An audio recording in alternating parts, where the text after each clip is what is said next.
Deri tash kemi thonë se Allahu e ka nderu njeriu, i ka dhonë mundësi njeriut, ka dhonë aftësi njeriut, i ka dhonë përgjithësi.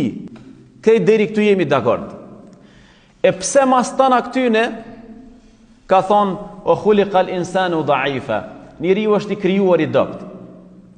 Sepse e ka ditë i lumi Zot që këtë krijesë që ka pru në tokë, që ja ka dhonë gjithë të mirësi, gjithë këtë aftësi, mendjen, përgjithësinë me këmbs i Zotit në tokë, e ka kriju qenjet përgjithshme dhe është zotriu i planetit. Kur ja ka dhonë krejt të privilegje, ekziston një rrezik potencial i tash ky njeriu që shka mu sill.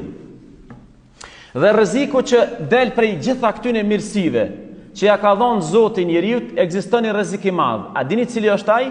Ai rrezik është që ky njeriu kur i gëzon gjitha këto mirësi, gjithë këto aftësi, mendjen, është rrezik tani këti pak me hi vetja në hoj, mu dashurum vetë-vetën, me pëlqy vetë-vetën, edhe me fillu teprimin, mbi vlerësimin, arrogancën, mendje madhësin, me fillu te i kalimin e kufive njerëzor, me mendu tash ky, që mas juni pas na krejt të mirësi, ka dalë këshyri, a jam unë e njeri, mos jam diçka ma shumë.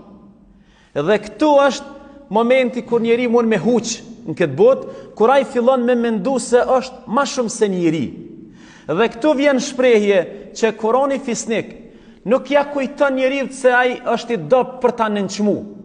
Kurani ja kujton njeriu se është i dopt që njeriu mos me qenë arrogant, kryneq, mos me qenë kokfort, mos mu sill kesh në këtë botë, mos me te kalu kufit, sepse megjithatë mos harroni gjë, je njeri dhe je i krijuar i dopt.